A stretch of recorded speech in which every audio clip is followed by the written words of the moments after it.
7 years before the morning that would change everything, a tiger cub was clinging to the trunk of a floating tree in the middle of a flooded river. And the only thing keeping him alive was the sound of his mother's voice. The rain had come early that year, and it had come angry. For 3 days the clouds sat on the valley like a lid on a pot, and on the fourth night the river climbed out of its bed and took the forest. It took the low grass and the deer paths and the old fig tree where the langurs slept, and it took the den where a tigress named Amba had hidden her only surviving cub, a small clumsy male not yet 4 months old. She got him out. That was the thing she did right, the thing that mattered. When the water came through the mouth of the den like a fist, she caught the loose skin of his neck in her teeth and hauled him up the slope, and when the slope became an island, and the island became nothing, she swam. Tigers are strong swimmers. But strong is a word that only means something until the river decides otherwise. Somewhere in the black water, she lost him.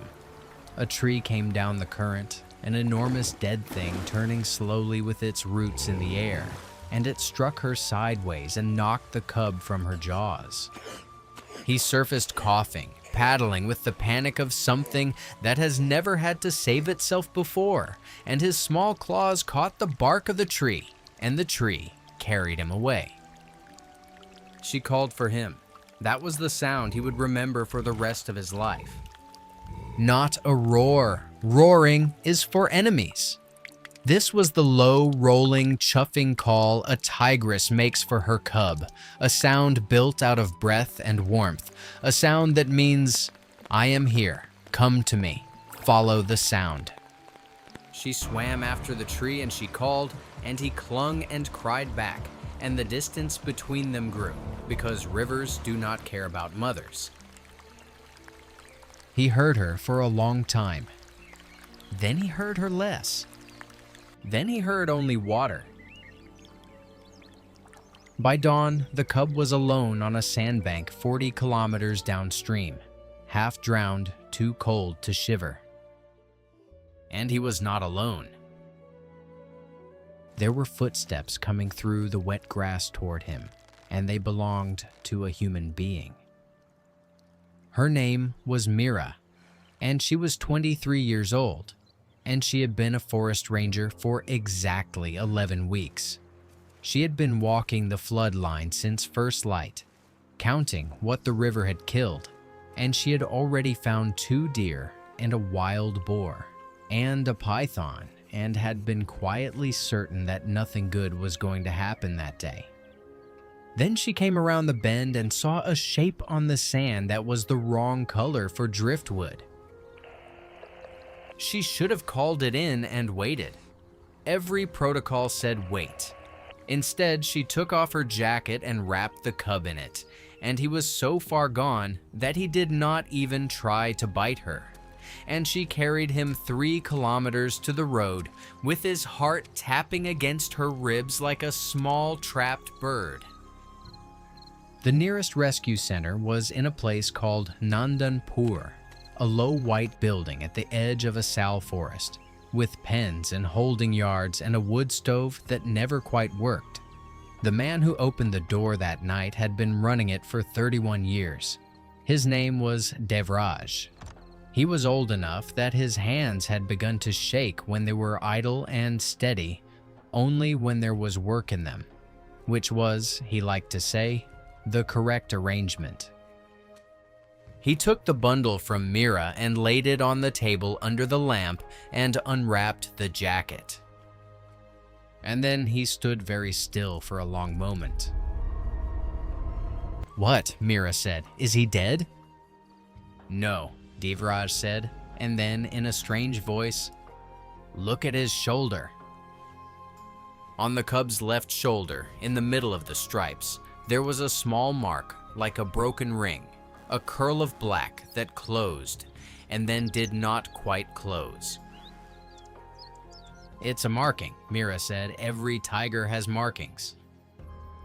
Not this one, said Devraj.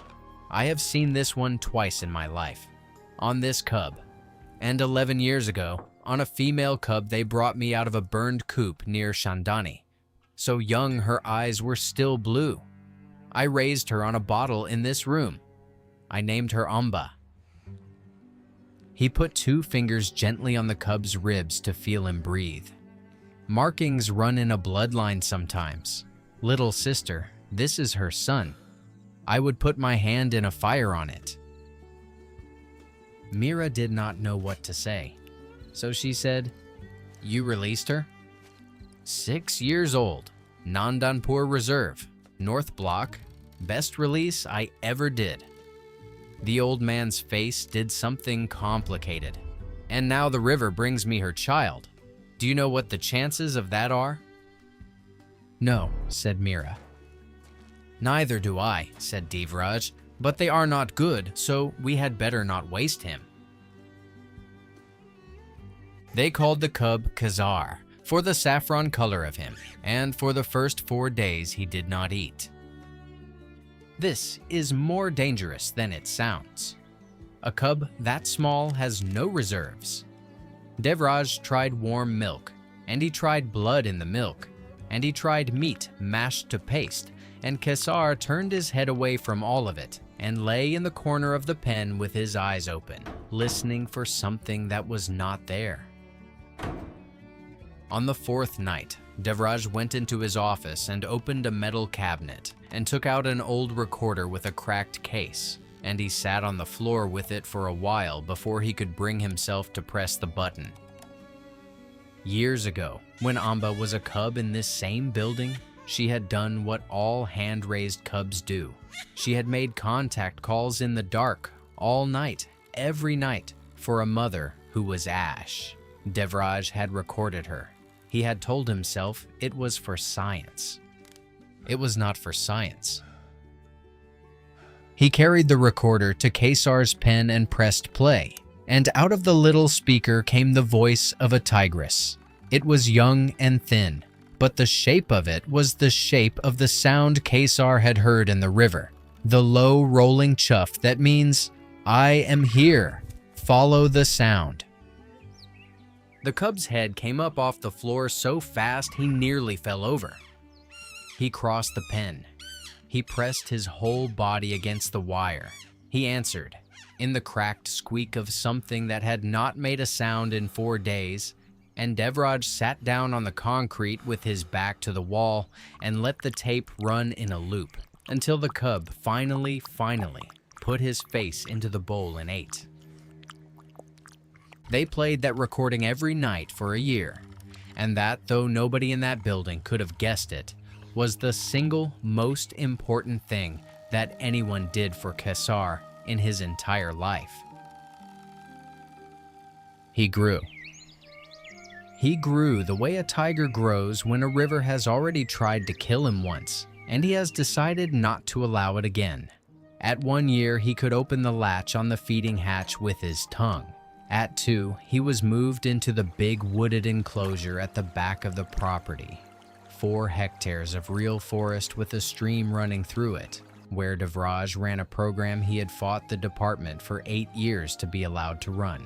It was called Soft Release, and the idea behind it was simple and unpopular.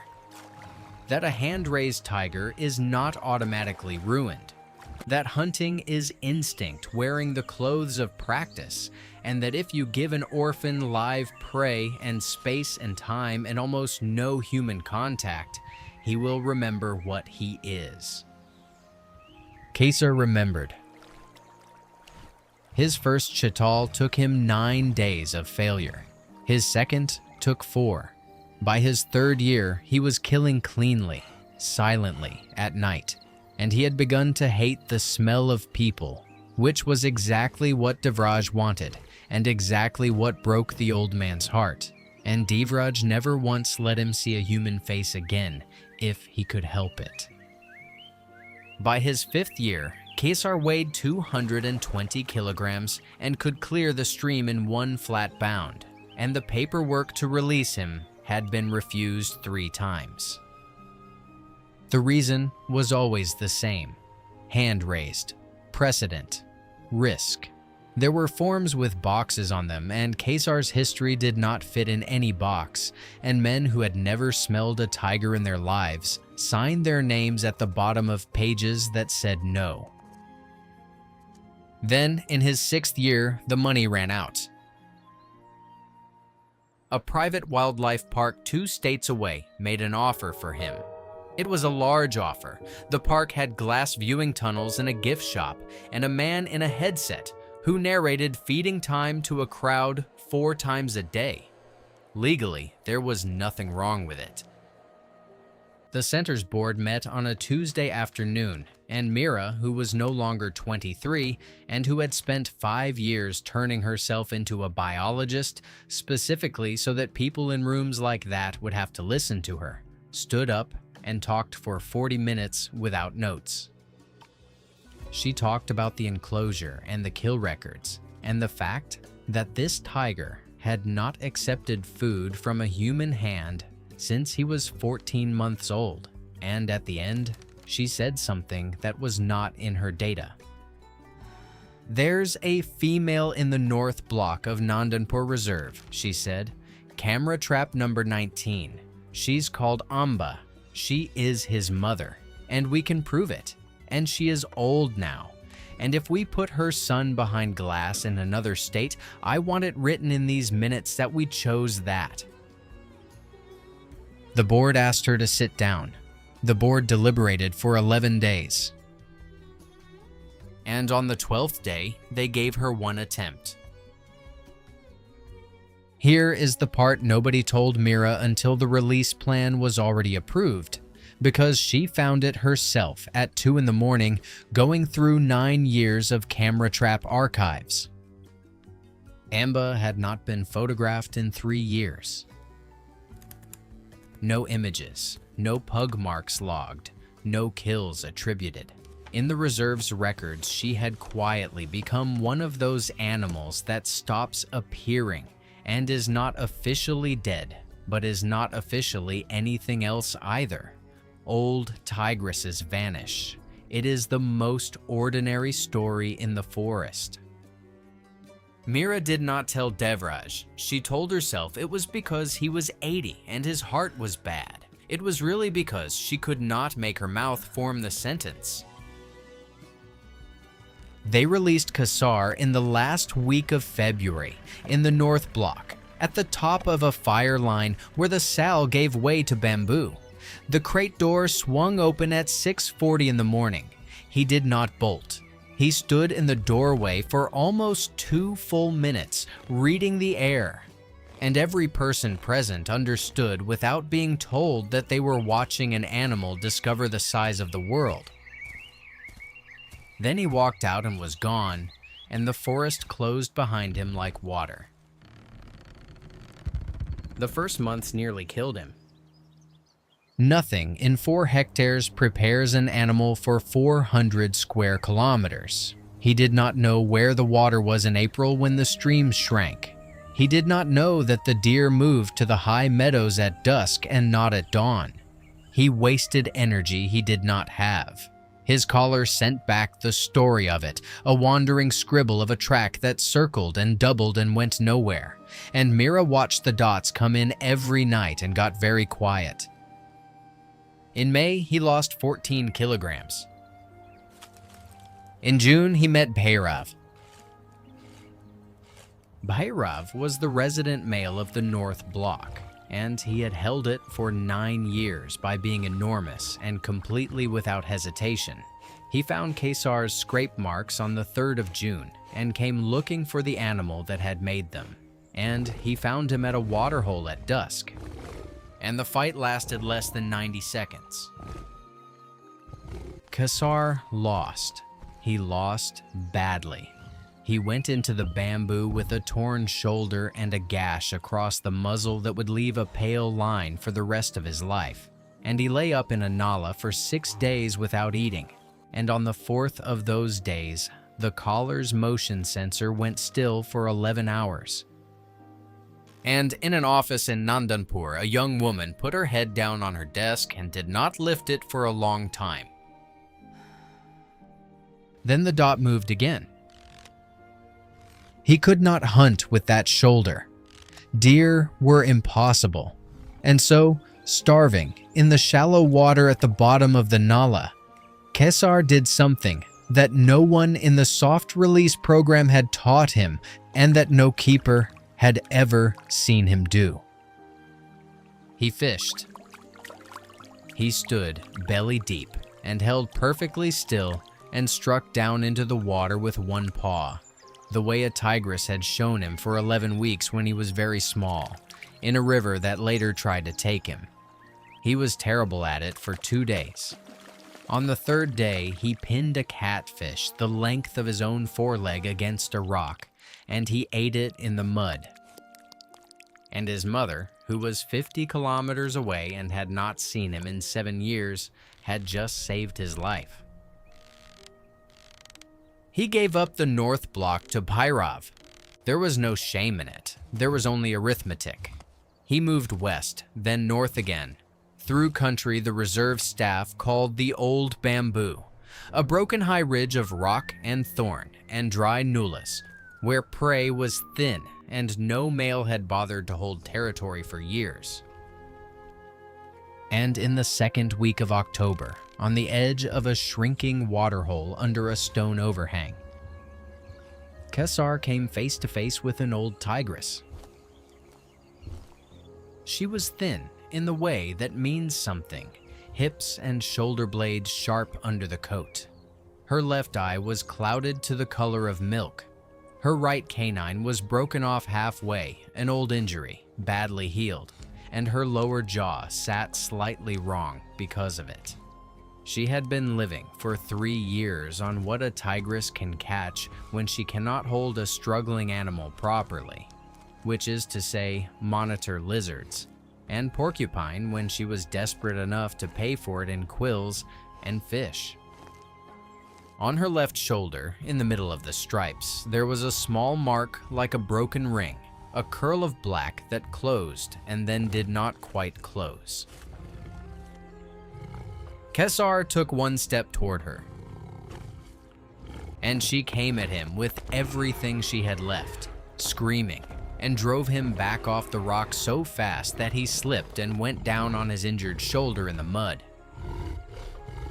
She did not know him. Of course, she did not know him. 7 years is longer than most tigers live in the wild. The last time she had seen her son, he had weighed 11 kilograms and smelled of milk and den earth. What stood in front of her now was a 200-kilogram male in a landscape where a male means one thing only. And she was old and half blind and had one usable tooth. And she did what any tigress does when death walks up to her waterhole. She met it standing. Kesar backed away. He did not leave. He stayed on the far side of the water, 40 meters off, and lay down, and for 6 days he did nothing else. He did not approach. He killed a langur on the second day, and ate perhaps a third of it, and left the rest on the rock between them. And she waited until dark, and dragged it away, and ate it, and hated him for it. On the fourth day, he did it again, with a young shittle he ran down badly, on a bad shoulder, because the ridge had almost no deer in it, and he had to work half the night for that animal. She ate that too. She still screamed at him whenever he stood up. And on the 6th night, sometime after the moon had cleared the ridge, Kesar lifted his head and made a sound. It was not a roar. It was the low, rolling, chuffing call that had come out of a cracked speaker in a concrete pen every night for a year. The sound of a young orphan tigress calling for a mother in the dark, recorded by a man who told himself it was for science. He had heard his own mother's version of it once, in a river, when he was 4 months old, and he had heard her earlier version of it 1,000 times since. And somewhere in the strange machinery of memory, the two had become one thing. He called with his mother's own voice, the voice she had made as a cub, before the fire, before the release, before the 7 years. Across the water, the old tigress got to her feet. She stood absolutely still. Then she answered him. They did not run to each other. That is not what happened, and anyone who tells the story that way is telling a story about people. What happened was that she stopped screaming. She let him drink at the same water, at the far end. 2 nights later, she let him lie on the same rock, 4 meters away, and neither of them slept much. 9 days later, when he made a kill in the nullah below, she came down and fed at it while he was still standing over it, and he moved aside for her. And that, in the language they both spoke, was everything. It was in that same week that camera trap number 31 on the old bamboo ridge was checked for the first time in 14 months. The images went to the reserve office. The reserve office saw an emaciated old tigress with a broken canine and a blind eye at the very edge of the buffer, 3 kilometers from the goat pens of a village called Bansera. And the reserve office did what any competent reserve office would do. It began the paperwork to tranquilize her and move her to a lifetime care facility before she got hungry enough to take a goat and then a herder, and before somebody with a grievance and a bottle of pesticide solved the problem their own way. The operation was scheduled for the 4th of November. Mira fought it for 9 days and lost because the argument against her was not stupid. The old animal was starving. Every metric said she was starving. Nobody had modeled a variable called "her son is feeding her," because in the entire literature there is no such variable. The team went in at first light with 2 vehicles, a vet and a dart rifle, and they found her lying in the sun at the mouth of the overhang. And they found the male. Kassar came up onto the rock above her and stood there, and he did not roar and he did not charge. He simply stood between the vehicles and his mother, all 200 kilograms of him, and looked directly at the people in a way that hand-raised tigers are never ever supposed to do. The vet lowered the rifle. "That's the release animal," he said. "That's the collared male. What is he doing on her?" "He isn't on her," said Mira. "Look at the ground." There were bones around the overhang, chital mostly. Old kills and fresh ones, more kills than a blind old tigress with 1 tooth could have made in a year, let alone a month. And then a door opened on the second vehicle, and a very old man got out slowly because his knees were finished and his heart was worse. And nobody stopped him because he had 31 years of authority in this forest and because he was already walking. Devraj stood in the open with the 2 tigers looking at him. He raised the old recorder over his head, the one with the cracked case that he had carried in his bag for 9 years without ever explaining why. And he pressed the button. The sound of a cub calling in the dark came out across the rocks. Both tigers went absolutely still. The old female's head came up, and Devraj, who had bottle-fed her in a cold room in 1990-something, and who had bottle-fed her son in the same room 11 years later, and who had spent his whole life being told that this was not how any of it worked, stood in the sun in front of 2 wild tigers and cried like a man at the end of a very long argument he had finally won. They called the operation off. It took 4 months of reports to make it official, and Mira wrote every one of them, and the phrase that ended up in the department record was provisioning behavior by an adult male toward an aged-related female, which is a very dry way of describing what a son was doing for his mother. Now here is how it ended, and it did not end the way the story wants to end. They never became a family. Tigers do not do that. Kesar did not move in with her. He took the whole of the old bamboo ridge as his own territory, which nobody else wanted, and he kept the eastern edge of it, the poorest part, empty of his own scent so that she could stay there without being challenged. He hunted for 2 and fed 1.5. He did not groom her. He did not lie against her. On the nights he came to the overhang, he slept 4 meters off with his back turned, and that was the arrangement for 3 years. She got stronger. That was the thing nobody predicted. Fed regularly for the first time in a decade, the old tigress put on 18 kilograms, and by the second spring, she was killing again herself. Small things, but her own. The clouded eye never came back. The tooth never came back. She was still old, and she was still going to be old.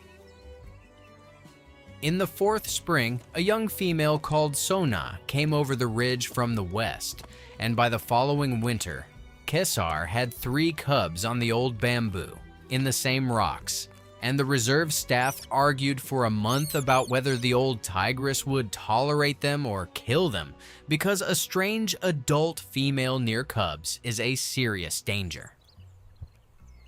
She tolerated them. She lay up on the high rock above the den in the sun, half blind, and the cubs climbed on her, and she put up with it with an expression that anyone with a grandmother would recognize. That is the atypical part, and it is the true part. There was no running embrace and no walking off into the sunset together. There was a son who could not be a cub again, and a mother who could not be a mother again. So they invented something else instead, something that has no name in any language, and they lived in it side by side on a bad ridge full of thorn, and it worked. Devraj lived to see the cubs. He watched them for 2 hours from the hide on his 84th birthday and said almost nothing the entire time, and afterward, Mira asked him what he was thinking about. And the old man said he was thinking about the river.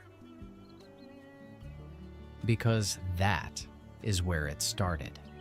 A flooded river in a bad monsoon, and a tigress calling for a cub she had already lost, in a voice she did not know was being carried away downstream, into a metal recorder, into a concrete room, into the memory of the only animal in the world who would ever bring it back to her. She called.